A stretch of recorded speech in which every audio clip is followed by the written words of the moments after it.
Mana-mana.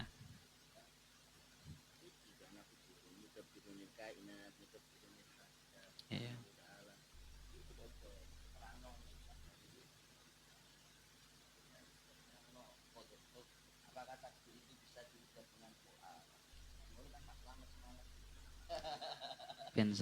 Ben semangat dungo kok. Nggih.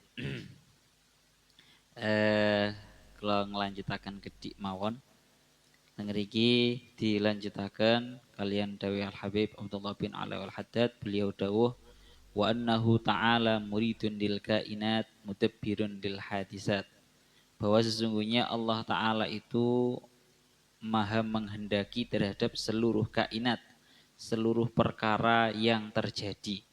Mudabbirun lil hadisat, sekaligus juga yang mengurusi terhadap semua yang terjadi. Aslinya kula wau badhe sedikit menerangkan tentang apa yang sudah dibahas tadi, bahwa Allah Ta'ala niku ya'lamu ma fil barri wal bahri. Allah Ta'ala itu maha mengetahui terhadap semua yang ada di daratan dan semua yang ada di lautan. Bahwa ilmunya Allah Ta'ala itu sama sekali tidak terbatasi. Beda dengan ilmunya para manusia seperti kita. Kalau kemarin kalau sedikit sudah cerita tentang pertemuan antara Nabi Musa dan juga Nabi Khidir. Kemarin sudah digambarkan oleh Nabi Musa bahwa ilmunya seluruh para manusia, seluruh nabi itu kalau dinisbatkan kepada ilmunya Allah Ta'ala itu hanyalah seperti tetesan air yang diambil oleh seekor burung menggunakan cucuknya. Lah teng mriki ini ada satu cerita teng kitab Ibnu Hamdun dingendikaken. Ini membahas masalah ya'lamu ma fil barri wal bahri, bahwa Allah Ta'ala itu mengetahui terhadap semua yang ada di daratan dan juga yang ada di dalam lautan. Jadi teng mriki diceritakan di dalam kitab Hasya Ibnu Hamdun, diceritakan ada seorang wali namanya Imam Ibnul Arabi. Sinten? Imam Ibnul Arabi. Sampean kudu ngerti Imam Ibnul Arabi duduk seorang sing gemen-gemen, sing biasa-biasa ngoten mboten. Tapi beliau itu sosok wali yang sangat agung sekali. Ya ulama, ya wali. Saking hebatnya Imam Ibnul Arabi, pada waktu itu beliau melakukan yang namanya perjalanan melalui jalur laut. Kemudian di tengah-tengah perjalanan beliau, tatkala itu beliau menaiki sebuah perahu besar, tiba-tiba yang namanya laut ini mengeluarkan ombaknya yang begitu besar. Corong wis montang-manting, Pak. Di tengah montang-manting iku mang sing Ibnul Arabi ya, iki ancen wali gede, Pak. Beliau berkata kepada laut yang pada itu terombang-ambing oleh ombaknya yang begitu besar. Imam Ibnul Arabi berkata, "Ya bahar, uskun ya bahar, alaika bahrani bahrun minal wilayah wa bahrun minal ilmi." Jare Imam Ibnul Arabi anjen wali ya ulama. Ngomong nanti, laut, meneng kon niku ojo kakean obah ae. Iki kelas kali gede tenanan, Pak. Nang dukurmu iki, beliau menghendaki maksudnya adalah beliau sendiri. Nang dukurmu iki mono ono dua laut, tegese aku.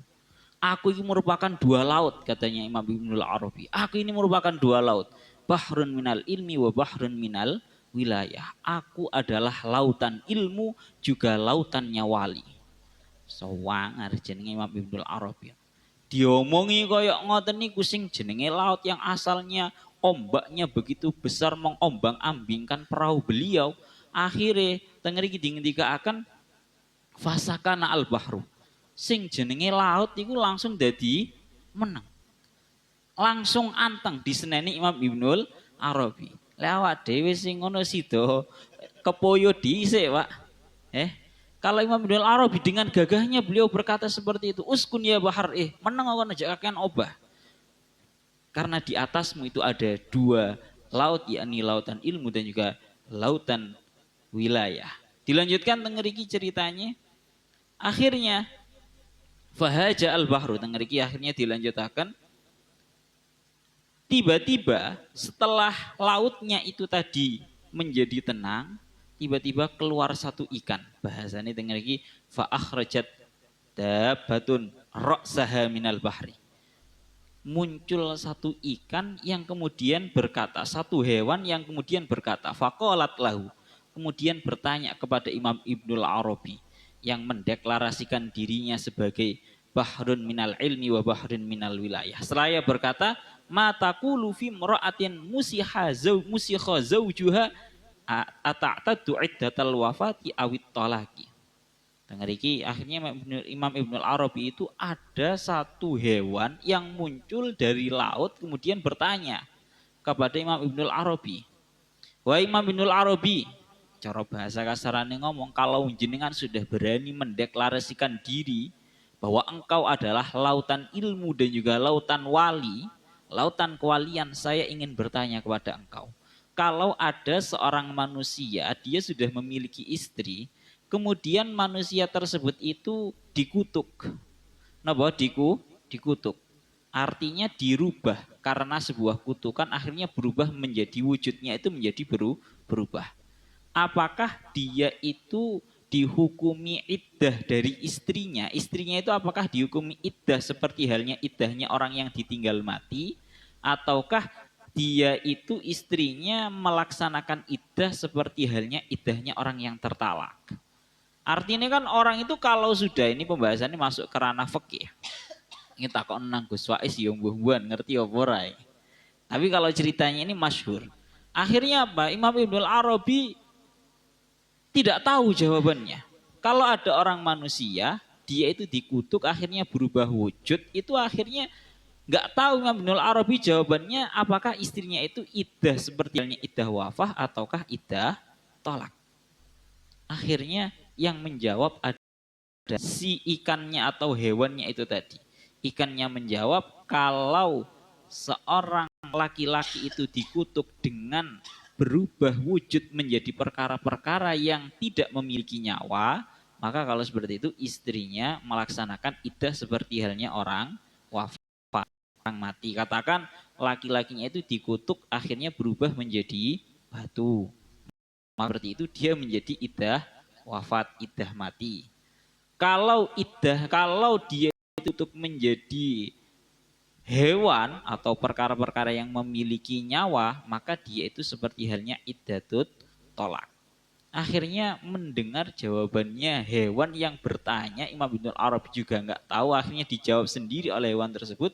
Akhirnya Imam Ibnul Arabi langsung seolah-olah tertampar oleh perkataannya sendiri yang telah mendeklarasikan diri bahwa bahrun minal ilmi wa bahrun minal wilayah. Dan masih banyak sekali ulama-ulama yang nyuwun sewu tanda kutipnya pada waktu itu kebetulan cara bahasane al ilmu itu kan fakhrun tuh Pak. Sing jenenge ilmu itu merupakan sebuah kebanggaan. Ada yang cerita yang lebih sangar lagi. Dengeriki dikaakan asma ulamanya itu namanya adalah Muqatil bin Sulaiman. Waqat warada anna Muqatil ibnu Sulaiman dakhalathu yauman abhitul ilmi.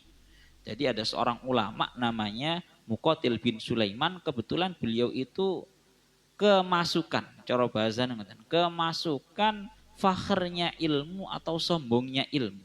Akhirnya beliau sampai berkata seperti ini kepada semua orang yang hadir pada majelisnya. Beliau berkata, tengeriki beliau berkata, saluni minal arsy ila aswalis saroh.